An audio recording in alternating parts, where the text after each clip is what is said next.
Welcome to all. Today our topic is dynamic model of curriculum. Curriculum model. To understand curriculum models, we need to take a step back and talk about curriculum itself. Curriculum educational system में एक ऐसा plan होता है जो teachers की instructions को direct करता है. Many institutions used the curriculum as guide for the help of the teachers and learners. But a curriculum या करिकुलम गाइड ऐसे ही नहीं बन जाता. इसके लिए प्रॉपर टाइम प्लानिंग चाहिए होती है. This process is known as curriculum development. इस प्रोसेस में जो तमाम चीज़ें होती हैं वो तमाम चीज़ें जो है वो करिकुलम मॉडल पर बेस करती हैं. All of these things are based on curriculum model.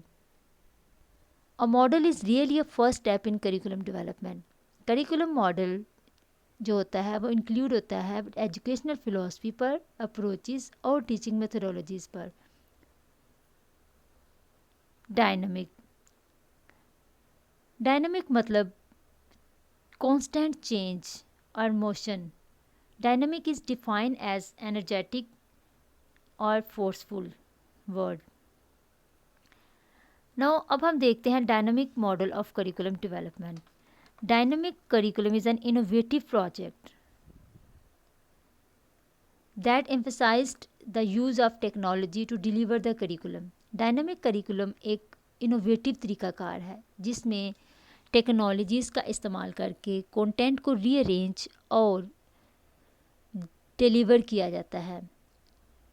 Dynamic model of curriculum को वॉकर ने 1972 में प्रेजेंट किया था. According to Walker the process of curriculum development is dynamic in nature. इस मॉडल में चेंजेस किसी भी स्टेप या नुक्ते से शुरू की जा सकती हैं. मतलब जो वॉकर ने प्रेजेंट किया है करिकुलम जिसका नाम है डायनामिक मॉडल, इसमें चेंजेस जो है हम किसी भी स्टेप में ड्यूरिंग द प्रोसेस ले सकते हैं.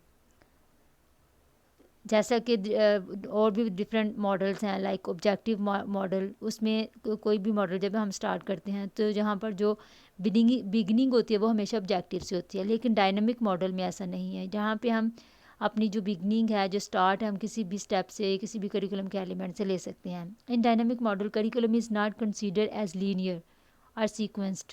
यहाँ पे कोई सीक्वेंस नहीं होता. यहाँ पे आप किसी भी स्टेप में जाके अपने मॉडल को चेंज कर सकते हो, अपने डिज़ाइन को चेंज कर सकते हो. तो डायनामिक मॉडल किसी भी एलिमेंट ऑफ करिकुलम से जहाँ आपको लगे कि तब्दीली रिक्वायर्ड है, डिज़ाइन को किसी भी तरतीब से आगे बढ़ा सकते हैं. इसमें हर स्टेप पर फ्लेक्सिबिलिटी होती है. The curriculum elements are seen as flexible, interactive and modifiable in this model. तो जो करिकुलम के जो एलिमेंट्स हैं जो हमने चैप्टर 1 में भी देखे थे कि जो एलिमेंट्स ऑफ करिकुलम है, तो आप जब वो प्रोसेस करिकुलम का हो रहा होता है तो वो तमाम एलिमेंट्स जो हैं वहाँ पे मॉडिफाइबल हैं और किसी भी स्टेप पे आप जहाँ पे आपको रिक्वायर्ड हो, आपको लगे कि आपको जो है वो चेंज लेके आना चाहिए, तो आप किसी भी स्टेप से जो है वो चेंज लेके आ सकते हैं. तो वॉकर फेल्ट द ऑब्जेक्टिव और अदर जो रैशनल मॉडल्स हैं जो वो अनसक्सेसफुल हैं. इसी चीज़ को मद्देनज़र रखते हुए वॉकर ने ये मॉडल तरतीब दिया विच हैज़ 3 फेजेस. इस मॉडल की 3 फेजेस हैं. डायनामिक या इंटरेक्शन मॉडल. डायनामिक मॉडल या इंटरेक्शन जो मॉडल ऑफ करिकुलम है it is a dynamic and interactive process according to Print 1989. जो अकॉर्डिंग टू प्रिंट 1989 वो कहते हैं कि जो करिकुलम का जो मॉडल है वो इंटरैक्टिव भी है और डायनामिक भी है. मतलब कि इसमें हम ये चेंजेबल है जो कि करिकुलम के किसी भी एलिमेंट से हम स्टार्ट कर सकते हैं और किसी भी एलिमेंट पे आके इसको हम चेंज भी कर सकते हैं. तो इस मॉडल को walker model of curriculum development भी कहा जाता है जो कि डेकर वॉकर ने 1972 में डेवलप किया था. Curriculum model emerge from a more descriptive approach to curriculum. ये जो मॉडल है इसको हम डिस्क्रिप्टिव मॉडल भी बोलते हैं. ये मॉडल डिस्क्रिप्टिव भी है जिसमें डिफरेंट जो रिसर्चर्स हैं उन्होंने इसको एक्सप्लेन करते हुए कहा है कि इसमें जो टीचर्स और इनके बिहेवियर को, जो करिकुलम डेवलपर्स हैं उनको बिहेवियर को नोट करते हुए करिकुलम डेवलपर्स जो हैं वो ऑब्जर्व करते हैं कि ये मॉडल जो वो एनालिटिक और डिस्क्रिप्टिव मॉडल है जिसमें आप अपनी चीज़ जो वीकनेसेस हैं उनको उसको एनालाइज करते हुए अपनी चीज़ों को, अपने इश्यूज़ को, अपनी प्रॉब्लम्स को जो है वो डिस्क्रिप्टिव अंदाज में आप इसको चेंज कर सकते हो। तो डेकर वॉकआउट का जो मॉडल है, अगर हम इसको मज़ीद देखें, it is a more realistic feasible of curriculum development. तो ये बहुत ज़्यादा रियलिस्टिक है।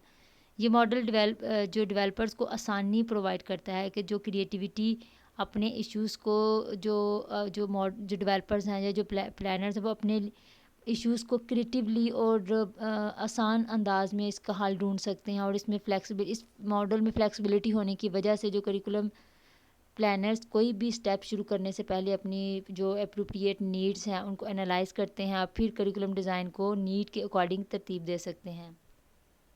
इसके अलावा डायनामिक मॉडल में जो टाइलर मॉडल था करिकुलम का, उसकी वीकनेसेस को मॉडिफाई करके एक नया मॉडल जो है वो इसने डेकर ने जो है वो प्रेजेंट करने की कोशिश की है। तो हम ये कह सकते हैं कि ये जो डायनामिक मॉडल है वो modification of Tyler's model to overcome the weakness of Tyler's model. तो टाइलर्स मॉडल की जो तमाम वीकनेसेस हैं उनको ओवरकम करने की कोशिश की गई है। डेकर वॉकर के इस डायनामिक मॉडल में करिकुलम के चारों जो एलिमेंट्स हैं, जैसे objectives, content, methodology and evaluation है, तो इन तमाम जो एलिमेंट्स हैं वो आपस में इंटरेक्ट करने किए गए हैं और इनमें चेंजेस किसी भी टाइम, किसी भी नीड के अकॉर्डिंग की जा सकती हैं। All these elements are modifiable in this model. तो ये मॉडल प्रैक्टिकल भी हुआ और फिजिबल भी हुआ और इसमें मॉडिफिकेशंस की गई हैं डिफरेंट हमारे जो एलिमेंट्स हैं उनके वैल्यूएशन, और जैसे कि जो चारों एलिमेंट्स हैं इन तमाम जो इनको फॉलो करते हुए इनकी सीक्वेंस को देखा गया है। तो इसका मतलब है कि हम जो जो ये 4 एलिमेंट्स हैं, जैसे जो आप आपस में मॉडिफाइबल भी हैं और इसमें इनमें चेंजेस भी लेके आई जा सकती हैं। तो ये प्रैक्टिकल मॉडल और फिजिबल मॉडल जो है इसको कहा जाता है। स्टेजेस ऑफ करिकुलम जो वॉकर्स मॉडल है, इसकी there are 3 phases of this model. These are platform, statement, deliberation and curriculum design. Platform की अगर हम बात करें तो platform statement includes beliefs, theories, conceptions, point of views, objectives and aims and objectives. तो statement जो फेज़ है इसमें हम अपने आइडियाज़, अपने पॉइंट ऑफ व्यूज़ और वैल्यूज़ और बिलीव्स को जो है अंडरस्टैंड करते हैं और उनको हम सिलेक्ट करते हैं। डिलिब्रेशन मतलब इसमें ये प्रोसेस है, ड्यूरिंग प्रोसेस। इसमें डिलिब्रेशन में प्लेटफॉर्म की जो तमाम पॉइंट्स हैं उनको प्रैक्टिकली अप्लाई किया जाता है। अप्लाइंग दैम प्रैक्टिकल जो है वो प्रैक्टिकल सिचुएशन या प्रैक्टिकली। तो arguing about accepting, refusing, changing and adapting. तो इसमें हम एक दूसरे के साथ जो है वो आर्ग्यूमेंट करते हैं, सोच विचार करते हैं, गौर फिक्र करते हैं डिफरेंट चीज़ों को एक्सेप्ट करने में, चेंजिंग्स को लेके आने में और कुछ चीज़ों को अडेप्ट करने में। करिकुलम डिज़ाइन की अगर बात करें तो इन दिस फेज करिकुलम जो है डेवलपर्स हैं make decisions about the various process components. The different process के दौरान जो है वो डिफरेंट डिसीजंस लेते हैं। तो इसमें फाइनलाइज किया जाता है, फाइनली डिज़ाइन को डिसाइड कर लिया जाता है। तो क्या चेंजिंग्स लेके आनी है, तो इनके बारे में डिसीजंस जो लिए जाते हैं वो डिज़ाइन के अंदर जो है वो फाइनल और लास्ट स्टेप जो होता है एट द एंड। अगर हम फेजेस को देखें तो कुछ इस तरह से कि प्लेटफॉर्म जो स्टेटमेंट है, फिर डिलिब्रेशन और डिज़ाइन है। तो प्लेटफॉर्म में हम अपने आइडियाज़ को देखते हैं, अपनी ऑब्जेक्टिव्स को सिलेक्ट करते हैं। उसके बाद ऑब्जेक्टिव तो पहले जो है वो किसी भी स्टेज पे आके हम उसको चेंज कर सकते हैं। उसके बाद डिलिब्रेशन में जो हमने चेंजिंग लेके आई उनके उनके बारे में हमने उनको अप्लाई करने के बारे में देखना होता है, इसके बारे में प्रोसेस करना होता है और एट द एंड जो है वो हम डिसीजंस लेते हैं। Role of dynamic model in the curriculum development. इस मॉडल के जो हामी हैं वो दावा करते हैं कि ये मॉडल जो है वो रियलिस्टिक मॉडल है और करिकुलम के प्रोसेस में जो चीज़ें हैं उनको वो रियलिस्टिक वे से हैंडल करते हैं।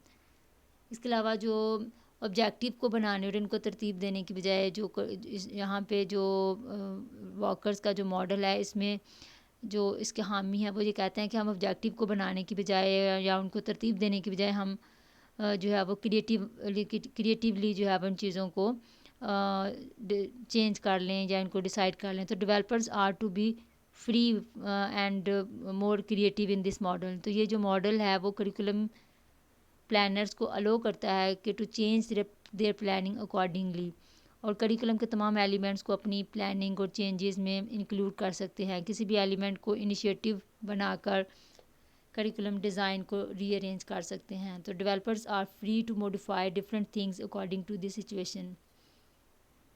This model offer flexibility in curriculum design development. तो ये जो ओवरऑल जो इस मॉडल की हम बात करें तो इट इज़ अ फ्लेक्सिबल, कि इसमें हम लचक होती है कि हम अपनी चीज़ों को जो है अपनी जो सिचुएशंस है उसके according to the suitable situation या एलिमेंट्स के हिसाब से हम इसको बदलते रहते हैं, इसमें हम चेंज लेके आते रहते हैं।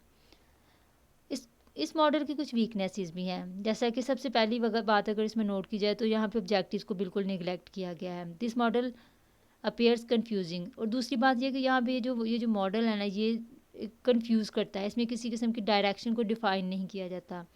It is confusing rather than clarity. इसमें कोई क्लियरिटी नहीं होती, कोई भी चीज़ क्लियर नहीं होती, कि बल्कि उल्टा जो है इसको कंफ्यूजिंग वे में जो है वो बताया गया है कि हम कहाँ से चेंज लें और कहाँ पे जो है उसको बदल सकते हैं। तो इस तरह से जब ऑब्जेक्टिव जो है और टाइम भी वेस्ट होता है और ऑब्जेक्टिव जो है वो भी हमारे डिफाइन नहीं हो पाते, और जब तक ऑब्जेक्टिव हम किसी भी चीज़ में मौजूद ना हो तो उसकी डायरेक्शन जो है वो क्लियर नहीं होती। तो इस मॉडल में ऑब्जेक्टिव को बिल्कुल इम्पोर्टेंस नहीं दी गई, जो कि बहुत अहम रोल प्ले करते हैं किसी भी प्रोसेस में या किसी भी सिस्टम में। इसके अलावा किसी लॉजिकल सीक्वेंस को फॉलो ना करने की वजह से टाइम मैनेजमेंट नहीं हो पाती। इसके अलावा टाइम का जो वेस्टेज है वो भी होता है। तो इस तरह से जो ऑब्जेक्टिव्स होते हैं वो किसी भी चीज़ की इफ़ेक्टिवनेस के लिए बहुत ज़रूरी होते हैं, और यहाँ पे कोई लॉजिकल सीक्वेंस भी देखने को नहीं मिल रहा। इस वजह से जो ये जो मॉडल है इसकी बहुत ज़्यादा खामियां भी देखने को मिलती हैं।